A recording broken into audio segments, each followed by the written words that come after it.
And welcome back, everyone. So for this what if, I looked at the what if I had. I'm like, I actually don't think there's a lot I can do with this particular what if. So I asked it, and then I remembered someone, and I sadly don't have the person's name here. If I find them, I'll put it in the comments if I remember to do it. But regardless, who asked me, what if I designed a season of Death Battle? And you know what? I do Death Battle videos, obviously. I've done I do my predictions all the time. I do my reviews. And I've done a few other videos around, so I'm like, you know, that's not a bad idea. Why not? It's a one shot. That's easy enough.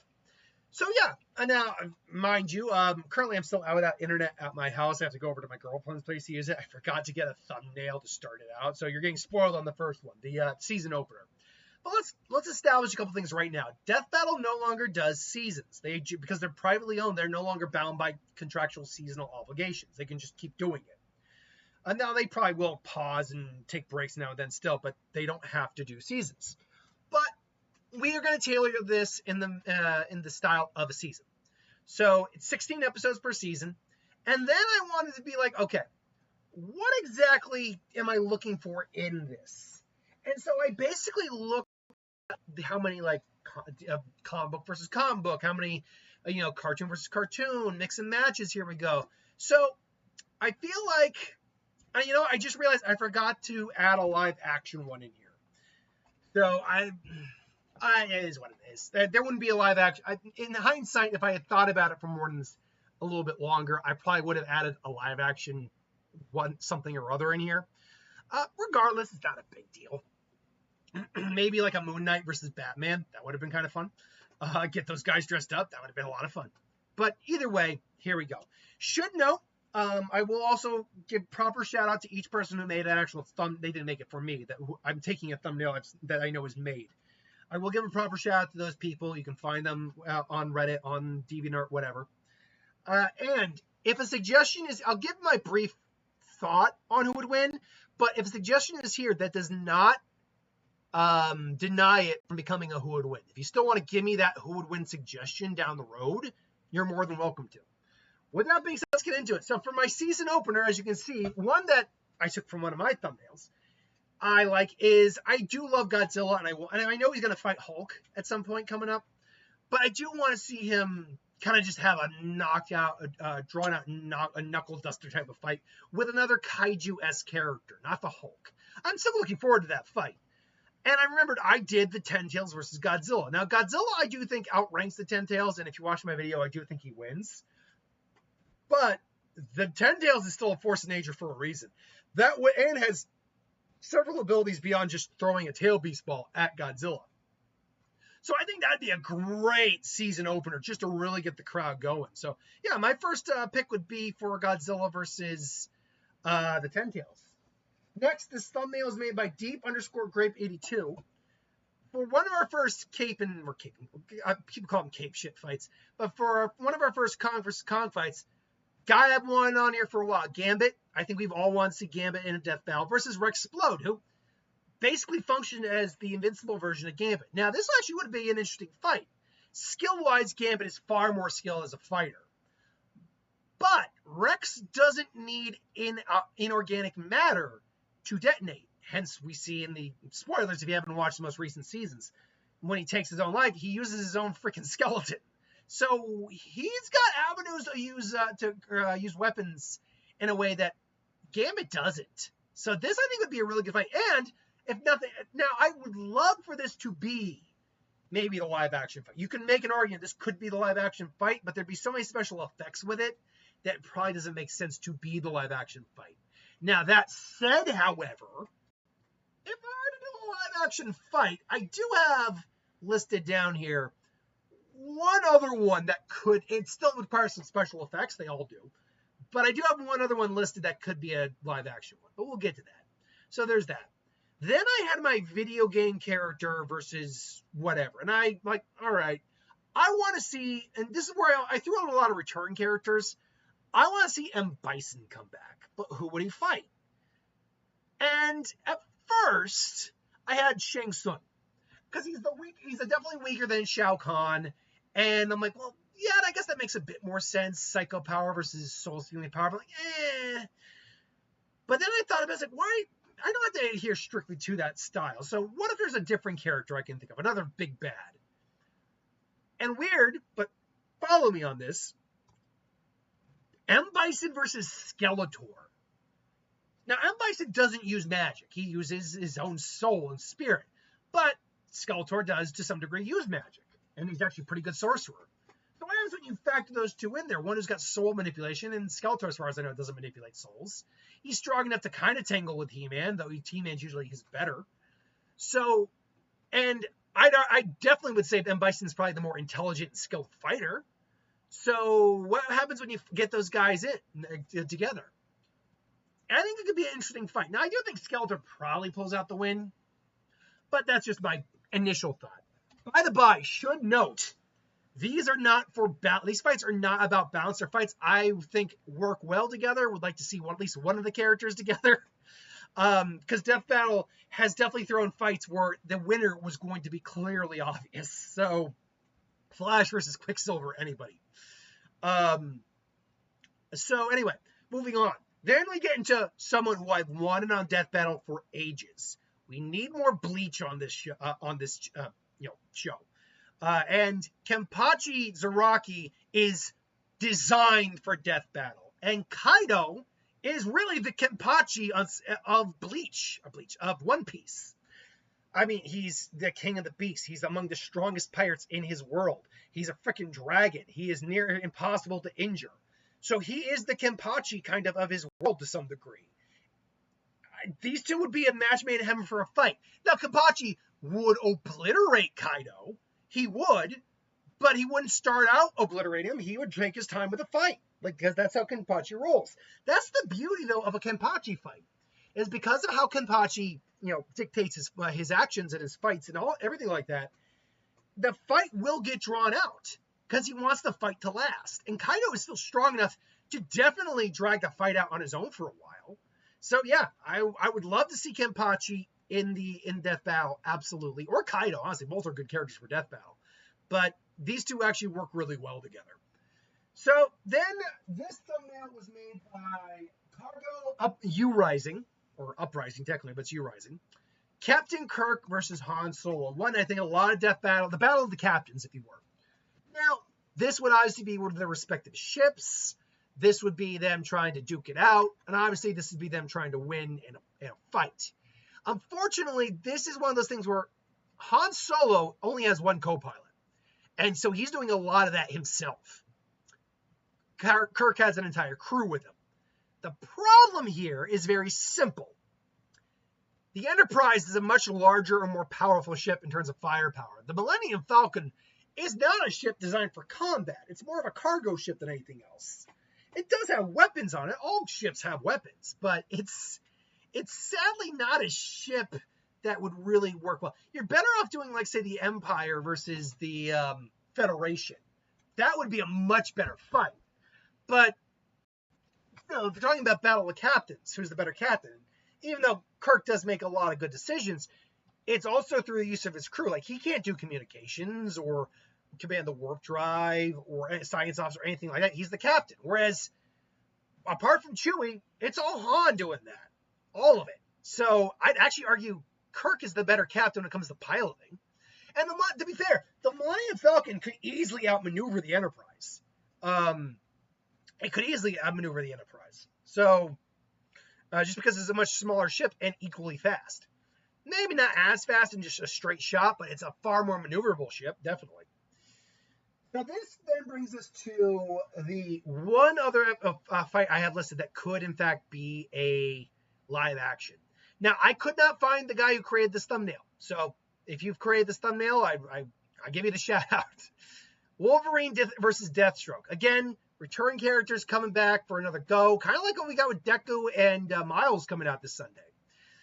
Return characters coming back for another go. Both, I think, like, I remember Wolverine and Raiden's fight, and it was good. I like that fight. I do feel bad over. I feel like Wolverine kind of got gypped a little bit, and Deathstroke really got the short end of the stick in that fight. But again, both technically had the perfect weapon to actually fight these characters with. So what do you get when you get nigh indestructible, regenerating, expert assassins, marksmen, samurai warriors who are near impossible to put down? You'd get a knuckle dragger. You would get a barn burner.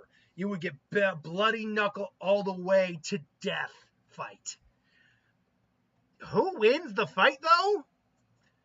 Because Deathstroke would not be tailored to fight Wolverine, Wolverine literally would just outlast his ass. Take his head off, whatever. He could literally just gut him. Because he has nothing to do with adamantium. And Wolverine's healing factor is just frankly better than his. So, yeah. Then we got the anime versus something other. I went anime versus game.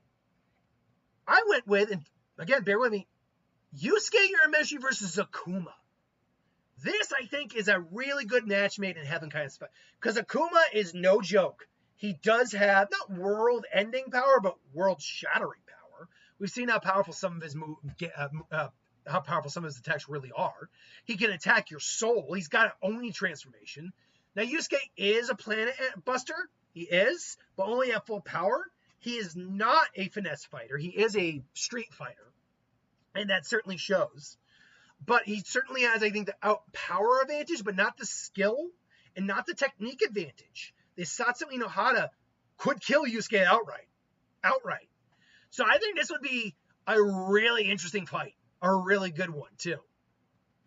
So there you go. Then I went with our comic book versus comic book. And I'm like, okay, who's a character I'd like to see that would actually make it be unique?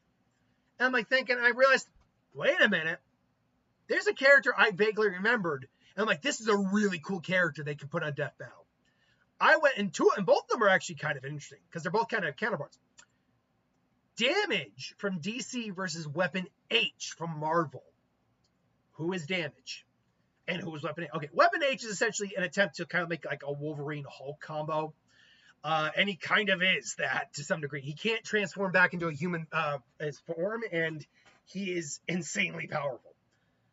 Regenerative healing factor, adamantium, the worst. But Damage is interesting. So Damage is essentially they're kind of their version of the Hulk. DC's version of the Hulk. He's an experiment. He was experimented. There was a Project Damage, I think it was called, or something along those lines. I think Damage is involved with the naming. And essentially what this individual suffers from is once a day for 1 hour, he turns into, and I believe it's not known when it happens. He turns into the being known as Damage, who has a completely separate personality, and he has no control over the actions, and he just completely goes on just doing whatever he wants, rampaging, destruction spree. This guy is strong enough to give Superman and Wonder Woman, like they even said clashing this guy, they had not felt power like that before. He scared Superman and Wonder Woman. He could go toe-to-toe with Solomon Grundy, who at that point was insanely powerful. Like, and whooped his ass. Like, this guy is nuts powerful. And shocking. He's got only so much, like, comic book screen time. But he does come with some caveats. Like, raw power-wise, he beats Weapon H, I think. But he's got a time limit. In a battle of attrition, Weapon H could outlast him thanks to a healing factor, durability, and still enhanced strength and regeneration, and, Hulk-like features, and adamantium. So it really would be a battle of the experiments gone awry, and I really like that concept. So then coming to us by the guy who made this thumbnail, Alman97, one that I have done a versus on before, Jimmy Neutron versus Dexter.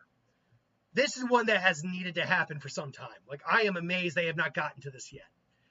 And I think, to be fair, it's Stomp. That might be why they're kind of avoiding it. Because Dexter beats the ever-loving crap out of Jimmy. First off, he's the far smarter of the two of them. Like, straight out he is. His lab is far more impressive than Jimmy's. He literally has mechs designed to fight extraterrestrial kaijus and other monsters. He created Monkey. He has time travel. He's like done straight out time travel. All of his gadgets, by the way, are actually more high-tech than Jimmy's, who are usually just pieced together from scraps. And most of them work, whereas opposed to most of Jimmy's crap the F out, or they go haywire. His most successful invention is Goddard, who admittedly could give Jimmy a little bit of problem. But Jimmy also is far more inclined to actually fight using mech suits, even just exosuits. So Jimmy would beat the shit out of Timmy, or sorry, Dexter would beat the shit out of Jimmy. But I still want to see the fight. So yeah, that would still be on my death battle list. Then I went with cartoon versus anime, and again, bear with me on this. Vilgax versus One for All, or sorry, All for One. Now I could go Shigaraki, who is the stronger version of All for One, but I want to go with All for One because of the personality. One man who wants everything and is evil because he thinks that's the way it should be, and one guy who is a galactic ruler and conqueror who's constantly been trying to get the Omnitrix for years. So, and obtain a more power for himself. So both are power hungry, both are conquerors and rulers in some way, and both are exceptionally powerful. Vilgax can survive a nuke. Mind you, I don't know if he walks away unfazed, but he can survive a nuke. He can survive in the outside of space, whereas there's so many different powers All for One has that I think it really, even though Vilgax has the immediate strength advantage, I think they could easily, he could easily close the gap in terms of skill, power, all of that between the two of them. So that would be my pick for that. The next thumbnail was made by Easter 74. Again, we need more bleach, but also I've done this fight before. Whoop. Oh crap, did I just, no I didn't. Okay, cool. Yuaba versus Kaguya. Your Naruto fight, I got one more Naruto fight listed on here. Your Naruto, big Naruto bad versus big bleach bad. Now, some people have argued about Kaguya in terms of how powerful she is, that she's multi-dimensional, she created her own dimensions and all that. Yeah, but a dimension does not inherently mean it's universal. That's the problem using dimensional scaling, is that a dimension literally could be a 1 by 1 by 1 inch cube, but it is a separate plane of existence in there. Cool. But it is only that large. That's not a universe per se. Like if I create a universe in my hand, sure, but that universe in terms of measurement could actually be like all the light years in galaxy. It just looks small, whereas the dimension is literally just that size. So gotta take those for a grain of salt. But regardless, even if you, because that, the whole idea that she's that strong bothers me a little bit, because there actually isn't enough evidence to really describe that. Even if she is hypothetically universal, first off, I've done this fight, Yuaba wins, because no one ever, whenever they're arguing against this character, except for Cosmic Armor Superman when I did that fight, gives me a counter for the Almighty. No one ever is able to actually give me a firm counter for that when they're arguing in favor of the other person. So, yeah, I think Yuaba would win. It's still a fight I desperately want to see. And then for your Halloween fight, Pumpkinhead versus the Creeper. Now, again, this is my own thumbnail because I've done this one before. And hell, I've even thought up the movie script premise for this. The Creeper is awoken again. But he's moved. And he's, taking bodies, eating people for the 23 days.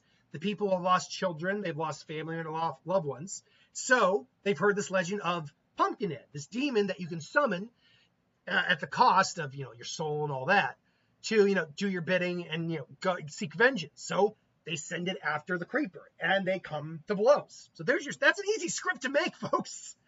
In terms of who would win, that's a Sophie's choice because we have yet to see anything that would actually straight out kill Pumpkinhead. Mind you, he's never going up against anything like, incendiary bombs or anything like that. But still, in terms of what's available to kill both of these guys, they pretty much have gone up against the same firearms, blades, all that, and neither put them down. They can be hurt by these.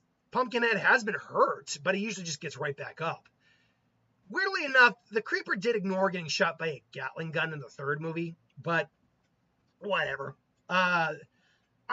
Personally, it's a tough call. I think, again, if it's a battle of attrition, the Pumpkinhead wins.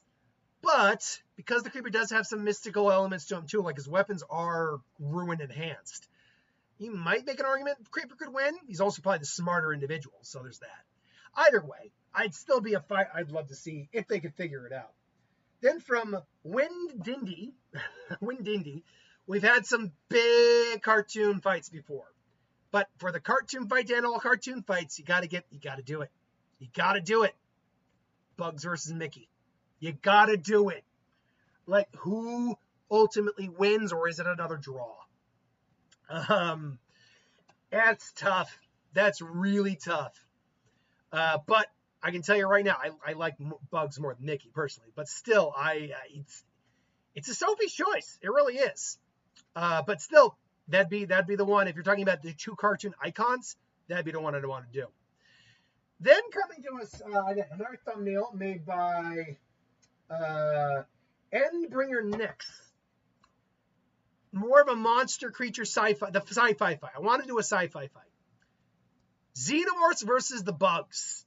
Because I didn't want to just make it one-on-one when I'm dealing with Xenomorph. I want it to be like the hive of Xenomorphs plus the queen. So make it a hive of the different bugs, and they can do different casts of Xenomorphs as well. Versus basically an entire colony versus an entire colony. Throw everything at each other and see what happens. That would be kind of awesome. I'd say, though, the Xenomorphs probably win because of the acid blood. Because once you start injuring the Xenomorphs and they have blood on the field and it just starts getting everywhere, they are immune to their own acid. The Bugs would not be. And if you're able to get a facehugger on a bug, maybe then you can create a weird monster hybrid. Plus, if you're talking about the different casts of Bugs, some of them do have advantages, but technically speaking, you can throw every single type of if it's Death Owl, they probably would add kind of like a Robotnik fight or a Bowser fight or something like that. One of every single variation of alien there is. So you'd still get the flying ones. You'd probably get the tunneling or swimming ones. You'd get the king alien, not the queen alien, well, the queen alien, but also the empress alien. So you would get a lot. So I think the Xenomorphs would win. It's one I'd love to see. Then I had one more anime and one more comic fight. I'm thinking, all right, what's kind of different that I could do? And I thought, I'm like, okay, let me throw a Naruto character in here, because Naruto needs a bit more love. Because I only did one. And I did 2 Bleach, let's do 2 Narutos. And I threw in Kasame versus Parasite. And I thought, I'm like, this is brilliant. Both are energy stealers and power stealers on Parasite's part. But because of Samehada, if he steals chakra from Kasame and some memories, Samehada cuts him, steals it right back. So it becomes again another battle of attrition about who's stealing what and who's got what. And if he tries to grab Samehada, which is a living thing, would that work, or would it just reject him? Like, there's so many fun, clever things you can do with a fight like this. So I actually like the idea of Kasame versus Parasite. But then you gotta do the big final season spectacle one, which is how I label it, a big spectacle fight. So who would you get for that? It's gotta be 2 guys that you can do a lot with. I want to see Null on Death Battle. Null is insanely powerful. We'd obviously get peak of all these characters. And Necron is the one that's often put against him. And you know what? That's because I would love to see something like Null versus Superman, but let's keep Superman out of it for another couple seasons again, until we can get and then maybe you could do Null versus Superman. Superman probably still wins, but Null is someone who would give Superman problems. 100% he would. But yeah, Necron literally being the embodiment of death, the lantern core avatar, that it's part of the quote-unquote emotional spectrum. Now, most people, including myself, agree Null probably does beat Necron, because being the Black Lantern, being basically the progenitor of the Black Lantern core of the light of the black light of death, and basically essentially being a version of death, he's actually at a disadvantage against Null, because Null can't actually die. So Null is a being, I'm sure many of you are familiar with Null. I've had him on the channel a couple times. But Null is a being who existed before the universe. After the last universe and before the new universe. He existed in the inky void of black. He came from that world, which is its own separate existence. Like, there are individuals in that void. Like, there's a spider creature that scared the crap out of Null in that world. Like, that even Null was afraid of. And so Null predates the concept of life and death. He's what's known as amortal. which means he can be injured and he can be sent back to where he came from, kind of, but he can't functionally die. So this would be a really interesting fight. You get the guy who's the embodiment of death and the guy who just doesn't actually truly die. Can be defeated but can't actually die. Man, I dig it. I would love to see it. I just want to see Null on Death Battle. That's partly what half of these were, is just a character that I really want to see on Death Battle either again or for the first time, and figuring out a fight for him. So that is what if I made a season of Death Battle. What would you do for your season of Death Battle? Let me know in the comments below. Until then, thanks for watching. Hope you enjoyed. I'll see you next time.